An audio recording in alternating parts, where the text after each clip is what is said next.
Today I'm going to be talking about the One Tigris Backwoods Bungalow version 1.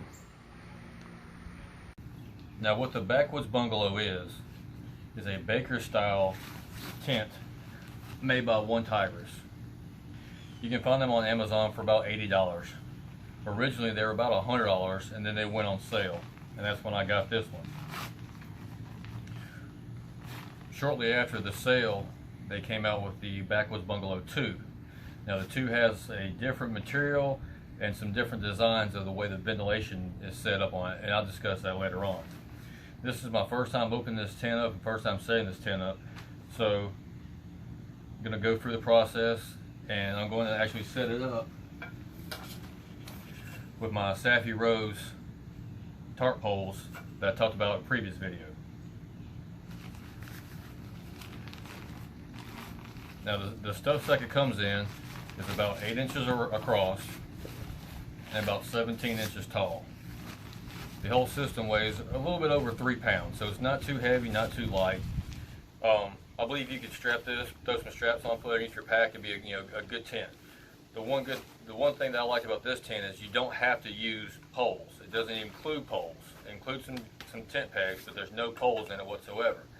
So if you're in an area where you have 2 trees, you can hang it between 2 trees, and we'll discuss that later.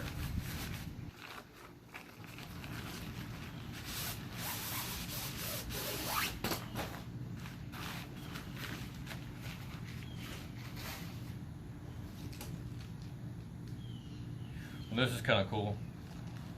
It comes with a emergency thermal blanket. Didn't know it came with it, so that's pretty cool. I'm not going to open this up. We all know what a survival blanket is, but that's pretty cool. It came with that.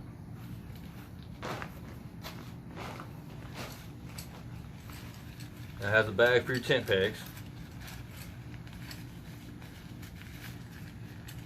It also has some guidelines with it too.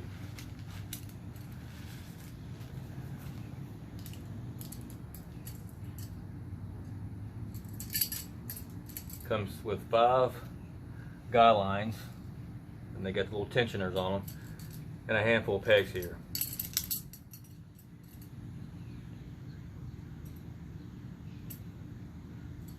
Eight tent pegs. Comes with 8 tent pegs. Not a bad deal.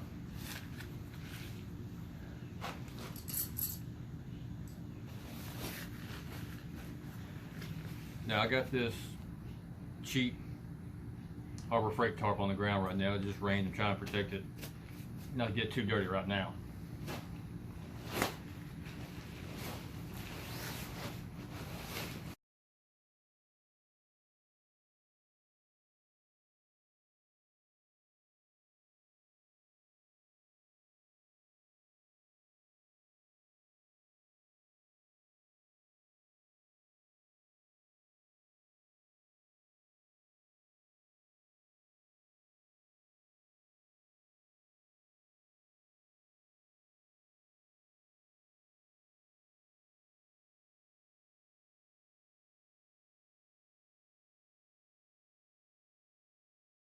Through the magic of editing, I got this set up in about a minute. But overall, it took me, I'd say, about 10 minutes. And like I said, this was my first time ever setting this up. Now, the one thing I came across once I got it, the main part set up, was the awning. Now, if you're going to use poles like that, if you don't have any trees, you're going to have to come up with an idea of how to keep your awning up. Now, like I said before, I don't have any big trees in my backyard. I didn't have any good sturdy enough sticks for this, but I did have some old tent poles. They're not the strongest, but right now they're doing the job actually. I had to cut and modify them a little bit, but I think it's going to serve its purpose. So I'm going to go through, show you what I did. Okay, this is the bottom of the tent, bottom front left, I guess you'd say. Now when you set it up, make sure you don't stake out the awning loop like I did at first, not realizing, because they come together sewn with a zipper. You have one tile there, one tile there for your floor, There's my pole, and your pole goes through this loop here. Don't tie that out. Come down to a stake there. I'm just using bank line right now. Then I tied out the other corner,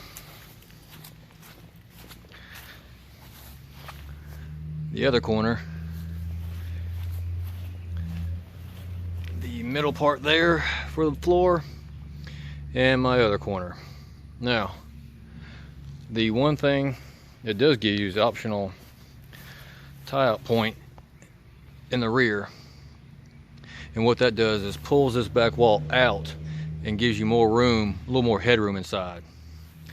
You know, you can tie it straight down to a post or a tent peg. Well, I had a leftover piece of tent pole and tied off a wing nut inside there, and it's holding up for right now. We'll see how well that does.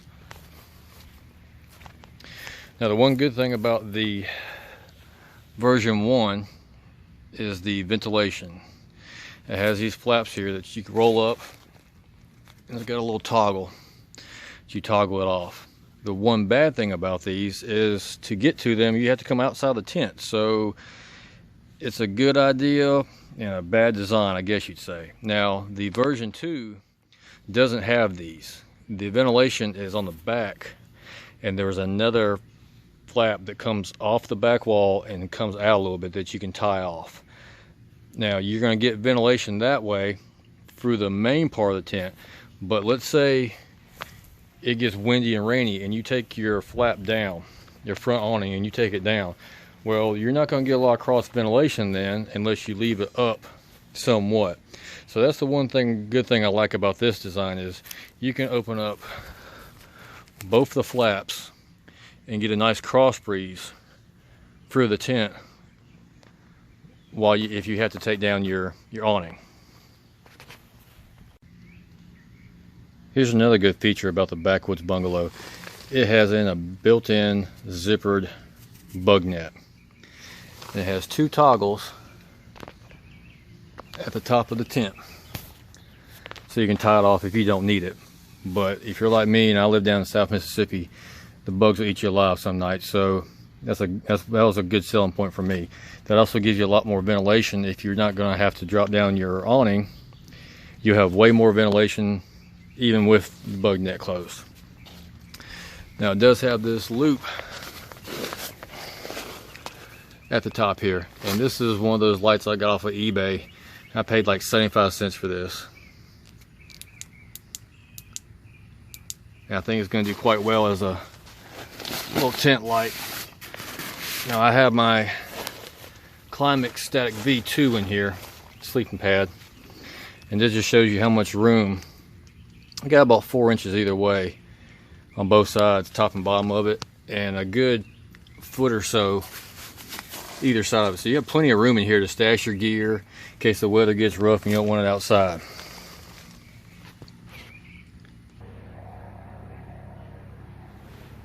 Now, it gives me plenty of foot room and headroom. I can stretch my toes out and I'm not touching the wall, and I got about 4 to 5 inches above my head. I'm 6'1", almost 6'2", so it gives me plenty of room actually.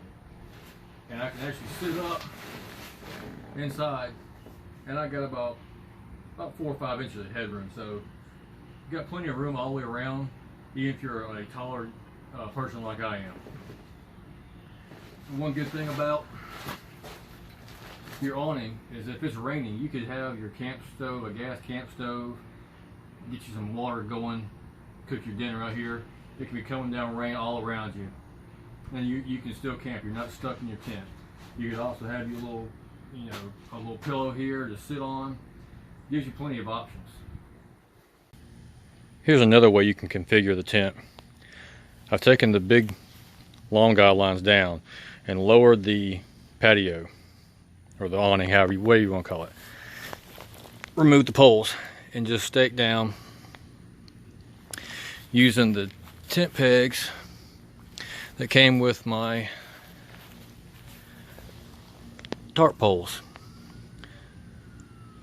You still got some ventilation for your sides and through the bottom. So if it's raining, you can drop down your flaps and still have, you can zip this down a little bit. And what that's going to do is protect you from blowing wind on the top part, but you still have ventilation through your sides and for your bottom.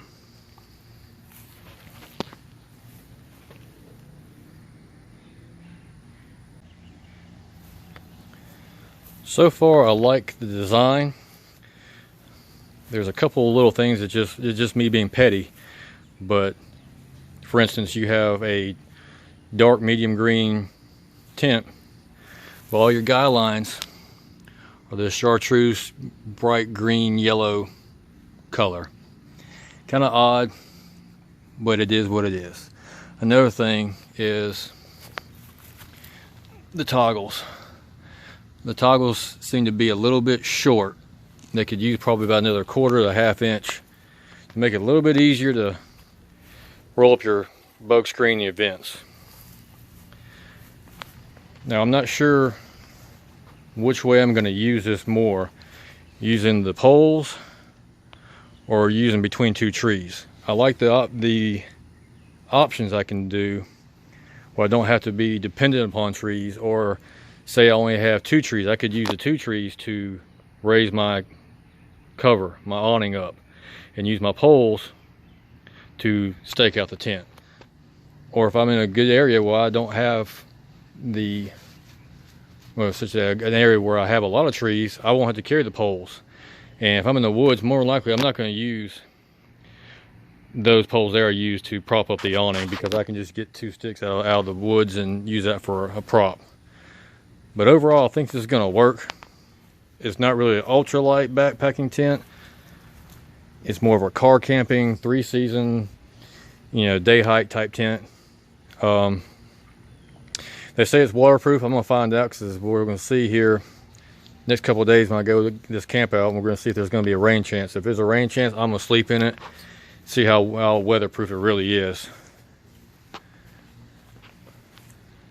Anyway, that's just my thoughts and a little setup and tips and tricks that I learned here, just first time using it. So if y'all have this tent, or you got any ideas on how to improve my setup with it, let me know in the comments below. And as always, I appreciate y'all watching. We'll see you next time.